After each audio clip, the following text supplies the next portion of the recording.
Welcome to Business Innovators Radio, featuring industry influencers and trendsetters sharing proven strategies to help you build a better life right now. Hello, everybody. This is Stuart Andrew Alexander back again with another impact-making guest, Bill Genovese. He helps IT organizations provide accelerated and sustained value for the business by identifying and optimizing what they already have to solve their problems, aligning the business goals and strategy tighter to IT, and identifying tactical and simplified strategic solutions. This results in improved outcomes for the business so it can grow and take advantage of this new technology. He has a proven track record comprised of leadership through consulting, design, and implementation of infrastructure, applications, and core systems on an enterprise scale for global organizations. Now, prior to WGroup, Bill worked at IBM for over 10 years. In his most recent role, he was the executive architect and client technical leader at TIAA-CREF, where he provided technical counsel to the CIO and other key business and technical executives on strategy, direction, and critical programs and projects. In this role, he was responsible for increasing the value that clients derive from the application of new and existing technologies in order to accelerate innovation. Effective in 2015, Bill is also a CTO and executive board member at Saving Promise, a national non-profit organization whose charter is to help prevent and change domestic violence in America. And he's here today, ladies and gentlemen, to talk to us about some of the problems, some of the obstacles and misconceptions, even some of the pitfalls and fears surrounding the individuals and organizations he helps the most. So, with that said, let's welcome him to the show. With over 22 years of experience in his industry, Chief Technology Officer, Principal Executive Consultant, and Chief Technology Architect of WGroup, William, but as he prefers to be called, Bill Genovese. Bill, are you there? Welcome to the show. Yes, I am. Thank you very much, Stuart, for having me. Briefly, in your own words, Bill, can you just describe who is your perfect prospect? Who are the people out there that you help? Yes, there's really a number of them, but I tend to zero in or focus in on, in terms of the organization, the CIO's team or the CIO himself or herself. And really what I do there, and I've been doing this for several years, not only with WGroup but with IBM, and to some degree before that with KPMG going back some years, I help the CIO and his organization or her organization get the best value and return on investment out of their technology investments by looking at what they already have, like you said, but identifying areas that they may have missed or where they can reuse for more than one purpose. And this usually surfaces in the area of modernization initiatives, which results in optimization. And many times as well, shoring up the infrastructure where there might be, some situations where it's not as stable as it should. So resiliency comes into the picture as well. And in terms of an enabler in the organization to help make this happen, okay, and carry it forward, I look for and assess the maturity of the enterprise architecture function or organization. And that group, working with the CIO and his or her team, is very, very paramount and critical to success. All of this coming together, all of these ingredients, quote unquote, for the cake, typically will result in an accelerated outcome for the business and their strategy and goals.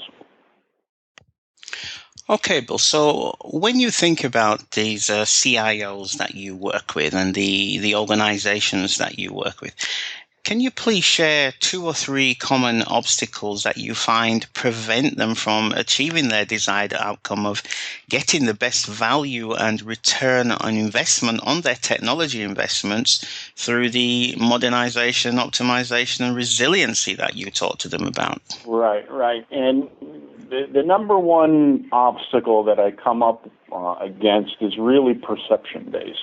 And, it carries over from our daily lives as well. Keeping up with the neighbors, you want to have the shiny new thing in your home or your driveway. The same extends to business. So there's new technology out there. There's cloud, there's digital, there's big data, quote unquote. And the obstacle is the perception around, to move to modern technology, okay, it's going to cost the organization a lot. So this is where, transactionally and short-term thinking, tactically, cost or the perception of cost gets in the way. And the other aspect of this, or the other dimension of it is, if it's enterprise-wide or enterprise impacting in terms of a technology solution, it will cost quite a bit versus, being very, very tactically oriented. That's number one, the first obstacle. So obstacle 2 that I come across is in the area of the fear of the unknown and then the fear to fail. Which are really tied together. Many large-scale enterprises do have the tendency, or can have the tendency to fail, because a lot of them are venturing into new territory in terms of a new technology that's being applied to solve a business problem or strategy. And along the way, or along the journey, the organization, the CIO, is obviously watching his or her peer groups and his or her peer group organizations, and also the industry they're in. So they're very, very cautious, and then sometimes it tends to make them a bit overcautious in embracing new approaches to old problems. So that's really the second obstacle I've seen and come across. Mm-hmm. Obstacle 3 is really cultural, and it really is cultural in the sense that the culture tends to dictate the atmosphere or the acceptance of change in the organization. So think status quo here. So for example, I'll give you an example. The company's healthy, it's making money, but thank God, to date there hasn't been any issues in terms of a data breach or a significant infrastructure outage, even though the infrastructure may not be, up to par in terms of its currency and in terms of its, relevance to modernization. So this can result in complacency, and typically the culture, is a resistor to change anything, and you get into a comfort pattern, and that becomes an obstacle. Could you name an example, obviously keeping client confidentiality into consideration, could you name an example of an organization that you've worked with that, they adopted this common status quo, everything's fine, we've no need to do anything. Could you just share one example of that and what actually happened when things did come crashing down? Yeah, I've come across this as more than one example, not only in my firsthand dealings with my clients, but also in the media and the news. I mean, you hear, not too long ago, this was in the past year at any rate, a major nationally known U.S. retailer had a very significant data breach, okay? And the nature of the data breach, was through the HVAC or heating and air conditioning system, okay? So it's really, and that's an area, you can kind of say is complacency. So not all the I's were dotted, not all the T's were crossed in terms of integration and interaction between those systems and the core systems of record of the organization. Now, I've come across this in my own dealings with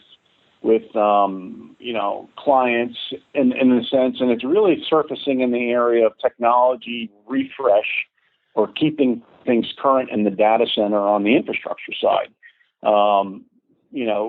servers themselves, using that as an example, they tend to have pretty long lifetime or lifespan or mean time, before repair, which is the metric. But things do fail. I mean, your car breaks down, servers break down as an example as well. And I've seen, many occasions where customers or clients have not refreshed them and modernized them, and it resulted in very significant business system outages that were impacting their customer. Then the panic sets in, because when that happens, it's impacting their bottom line. Another example, too, say healthcare or a healthcare system. That's completely different. You cannot afford to take those systems down due to an outage because people's lives are at stake. Okay, and it's just that boggles my mind how outdated some of the technology in that industry is right now, and really does need to be modernized. Okay, thanks for giving us that insider, say behind the scenes look into that common obstacle in just settling for the status quo because everything's fine. I think that's a really important point for you to shine the spotlight on and maybe give some of the CIOs or some of the organizations that are listening to your interview, Bill, maybe just to give them a moment of pause just to think about their current situations. So with that said, again, when you think about the CIOs, the organizations that you work with, what are 2 to 3 popular misconceptions that they may have about achieving their outcomes, achieving their goals? Yeah, very good question. And this kind of ties together with kind of the answers of my observations or my working with their organizations that I've seen and what I've said already. Number one, back to stability and resiliency. The misconception there is okay, if they do recognize that they need to do something, and it's usually reactive, due to a data breach or a system outage, the misconception is it's going to cost us a lot more money. It's almost like a net new budgeted expense that has to be accounted for that they didn't have before. So that's a misconception. Another misconception is that to get more resilient and more stable and become an always-on world-class infrastructure organization, you need all new people. We're venturing into new territory. New skills are going to be needed on my staff, and I don't have that right now to take advantage of this new technology. The third misconception is it's kind of a balancing act, and back to the status quo, and in the sense that it's better to play it safe and maintain status quo and maintain overall organizational happiness, right, or personnel happiness, than introducing any disruptive change, and that can be financial or otherwise. That's tantamount to staying in a bad relationship, then, is it not, Bill? Absolutely. And the other misconception that you mentioned, that they buy into this thought that they would need new staff as they're taking on new things within their organization. Can you just expand on that? If that's a misconception, then what's the alternative to that then, Bill? Well, the misconception is, as you're introducing as an example, give it another example, more automation, virtualization of physical infrastructure, because it becomes more virtualized, and you're introducing more automation. The staff, the IT staff that's been supporting the existing infrastructure, and the CIO and the IT director is aware of this, can be a bit sensitive. Okay, well then what am I going to be doing in the new organization if I'm introducing more automation and I'm virtualizing more servers? So, quote unquote, they don't need me anymore. But it's really not a matter of also skills, okay, and their skills are tied to an older technology that the organization's tied to and cannot move away from, because where technology's gone and from existing technology to new technology, the individuals supporting this are picking up on the newer technologies. They have to, okay. It's just a natural progression, and the organization, the CIO needs to kind of recognize how the individuals can be kind of repurposed or retooled to kind of move into the new direction. Okay, in some cases, that's not the biggest obstacle, but it's certainly prevalent. It's certainly an interesting point of view there, Bill, so thanks for sharing that with us. When you think about getting the best value, this is something that you help the people you work with, you help them to get the best value and the ROI out of their technology investments. When you think about that, what would be 2 or 3 pitfalls that you could share with them while they're out there trying to pursue those goals? Very good question and point. One of the pitfalls that I've seen is the tendency to embrace a new technology or trend just to have it. So that's the other side of the coin, okay? Keeping up with the Joneses, so to speak. I want to have that new, shiny new toy in the toy box because I want myself as a CIO and representing my organization to be seen publicly as we're cutting edge. And that's fine, okay? But the missing aspect may be the tie back to the business and the business strategy that's not surfacing. So great that you're introducing the new technology, but what are you doing to enhance the business experience or deliver business goals? So pitfall 2, going along those same lines, is embarking on this very significant technology change without having proper governance or a design function in place to help guide it and deliver it and temper the impact of the change to the organization. So, that's kind of, making sure that you're proceeding cautiously and carefully in getting that new technology in place, but also ensuring that it ties back to and aligns to the business strategy. So that's the benefit of enterprise architecture. And then number 3, in terms of a pitfall, is really, once again, rushing ahead to get into the new technology without taking a look at hidden vendor licensing fees or constructs that can lock a customer and the CIO and his or her organization into a very specific proprietary vendor technology under the guise of saving large amounts of cost by going single source. And I've seen this play out a number of times. So a vendor will come in and say, we can do everything for you in your IT organization and help your business. But then they kind of get locked in, the company, the organization, the CIO, and the business get locked in to a single vendor, and they can't get out because they're kind of locked into that very proprietary technology. And the vendor can't take advantage of that in terms of licensing costs and increases, therefore. So, I could imagine that would cause a huge problem, especially if you get locked in with a company who are not delivering satisfying results. That must be a really stressful situation to be in. Could you just expand a little bit on that for us, please, Bill? I know you've seen this happen before, but could you just give us an example of what happened? What were the consequences? Well, yeah, this kind of ties back to, the obstacles as well as the pitfalls, okay? Right.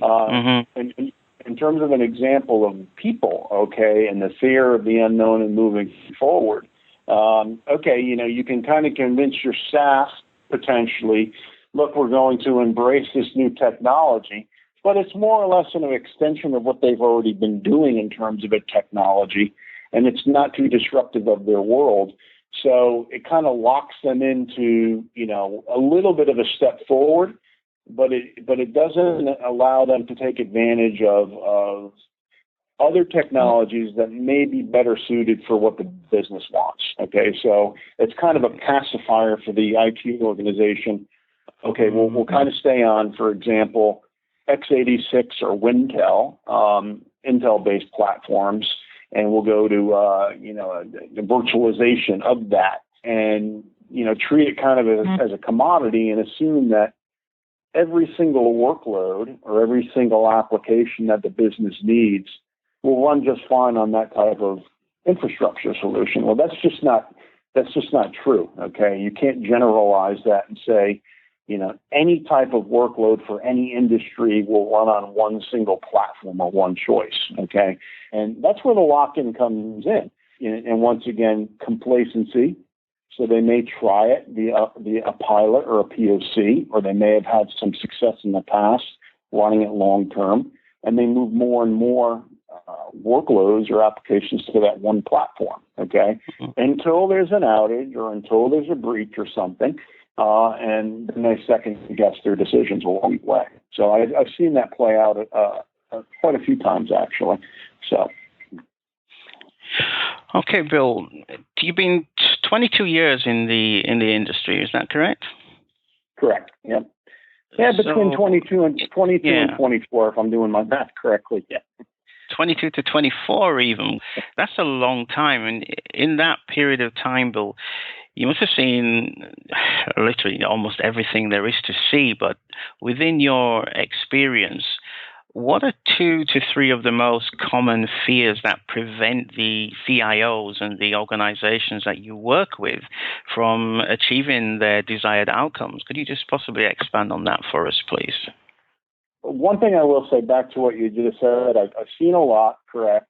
I cannot ever say that I've seen everything, because every client, this is what's very interesting about my work, every client that I've been on and worked with has introduced a new wrinkle to the same problem in some case. So I've seen a lot of common themes and a lot of common problems that we're talking about, but there's always a new wrinkle, a new angle to it. Okay, right. Most of it's cultural or people. Okay, and that really ties to my first fear that I've come across with them in terms of commonality, and it's letting the vendor in, letting the advisor in, and how the organization reacts to that. So for example, the organization is very, very sensitive to pick up on whether outside parties are coming in to help them or not. Okay, and the perception I've seen or the fear that rises is, well, why are these people coming in? How is it going to impact my livelihood and my longevity in my company? Is something broken here? Am I doing something wrong that we need outside advice, that we can't move forward ourselves? Okay. The second thing is, once again, cost or fear. Any significant change at all will cost more money than what we had planned and budgeted for. So even if we didn't think about it and it was a mistake on our part, we're not going to surface that. We'll deal with it later. We'll deal with it in the next budget cycle if it vets out as a needed thing or item that we need to bring in a solution. The third piece is the process and approach in terms of fear along the time.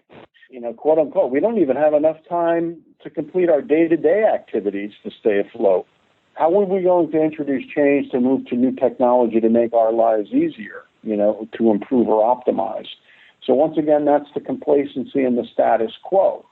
I've always found ways with my clients and customers to carve out extra time out of their 8-hour day and show where they can save time in terms of process or approach to move to new technology and leverage many times what they already have or purchased. So interesting. Like I said, new wrinkles to old problems, but most of it is organizational or people or culture that you've got to overcome. Excellent, and thank you for correcting me there, Bill. Appreciate that. I just find that in a lot of industries, I speak with a lot of different people on this radio show, and most of them, I guess, always say the problems they hear are across the board always the same, but the clients believe that they are unique. So thank you for correcting me on that, that there is a slight twist to every different client situation. So the next question I have for you, Bill, it's whenever I ask it, it kind of feels a little bit, I always get a little funny feeling in my stomach because it's kind of an obvious question, but it's a question that your listeners are going to want to hear the answer to from their perspective. So when you think about the people who you work with, Bill, why would they want to achieve this outcome of getting the best value and ROI on their technology investments? Yeah, very, very good question. My experience here is they want to achieve the outcome because of the earn improved outcome because of driven by mistrust over the years, okay, and either due to the business feels constrained by IT, okay, and it cannot move forward and get new products out to market as fast because IT is not moving as fast to enable them to do so. And they're not getting the results that they need on the business side because of a perceived constraint by IT. They also want to, in this day and age of data breaches and outages related to that, they want to feel more confident in IT that things are stable and protected and reliable, okay? So if they do venture out, okay, and you hear the term shadow IT or running workloads that the business picks up and directly outside of IT's control and in public cloud type arrangements or software as a service, and shadow IT organizations are popping up. Well, this is the business kind of reacting a bit and feeling empowered. Well, look, we've got to go out and do what we need to do, and we cannot wait around for IT to deliver or enable that for us. So, they're bringing their own devices into work. They're bringing their smartphones in. They're bringing, their iPads in. They want to be able to work from home. The workplace is no longer, 9 to 5 people are just working in the walls of the organization. They're bringing their work home. They're working from home. They're accessing company information via their smartphone in some cases, and their iPads and their own personal laptops. But they want to do this, and they want to feel safe that they can do it. Because the prevalence of outages and data breaches, is putting some people on edge. So, they want an improved outcome. They really do, I think, want IT to be their partner, but they want to be able to regain trust that they may have lost with IT. So, Bill, let me ask you a personal question at this stage. Are you having fun on this interview, Bill? Absolutely. I mean, anytime that I can talk about my passion, okay. There you go. Mm-hmm. And talk freely about it and open. This is the vehicle or the opportunity to kind of do so. And it is a passion of mine. It's bringing, the technology side to the business because, once again, what I said earlier, to have the sake of new technology for the sake of new technology is great to have that shiny new toy, but what are you trying to achieve?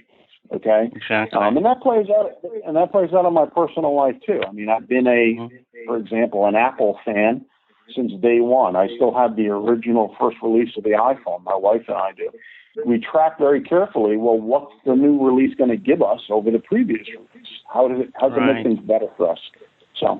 So, I mean, it's been a great interview so far, Bill, and I do feel that passion that you have for the people that you love to help the most. That has certainly come over during this interview with the way how you've positioned yourself as an educator and as an advocate for your prospects and your client success. So, I really want to commend you for doing that and not coming on here and talking all about Bill Genovese and how great you are and your lifestyle and how much money you make. No, you've come on here and you've been an exemplary educator and advocate. So thank you for that.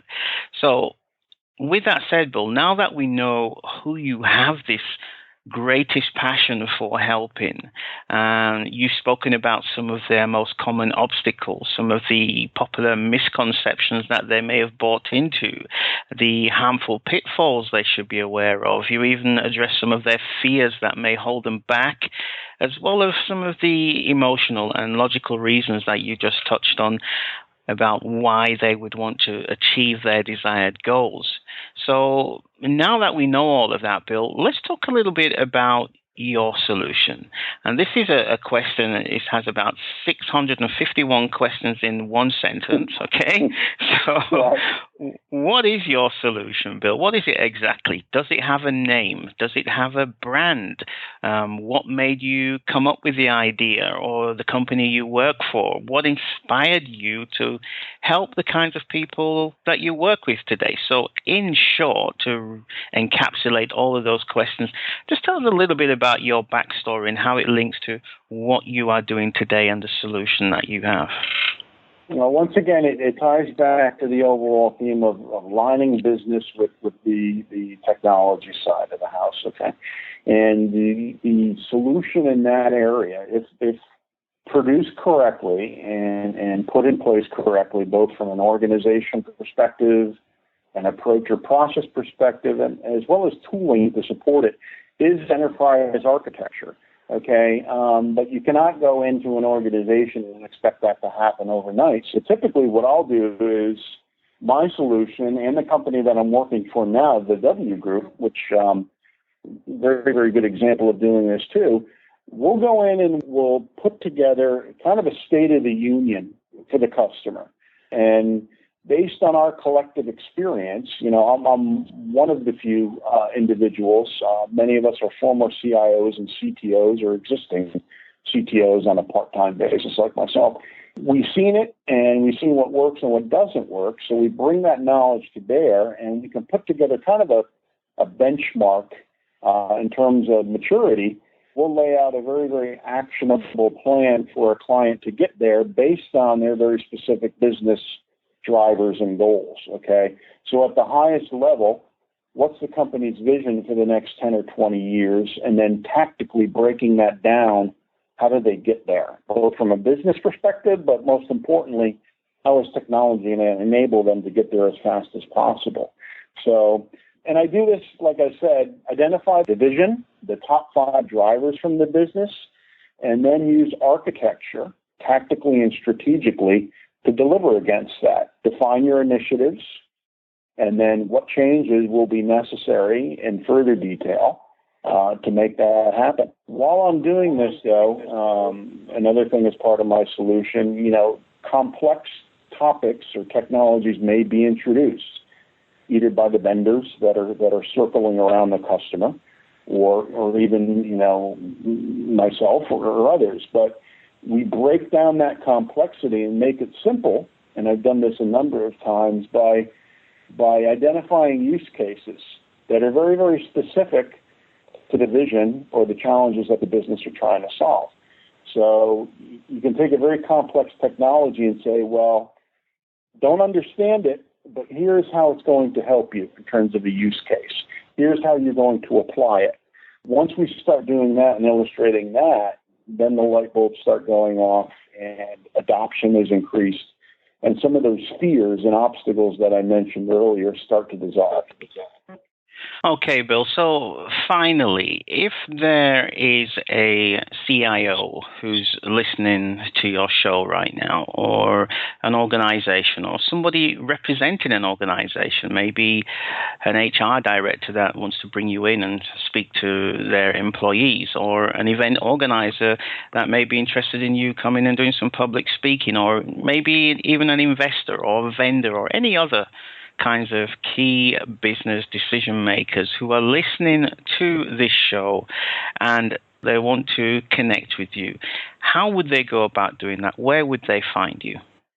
The first thing I'd like to say in terms of approachability, most of my career, it's been pretty widespread in terms of who I engage with in terms of corporation size and complexity. So I've dealt with, obviously the top Fortune 50, but also very, very small and medium organizations as well. So I'm very approachable. My new organization is very approachable to engage with, to help organizations.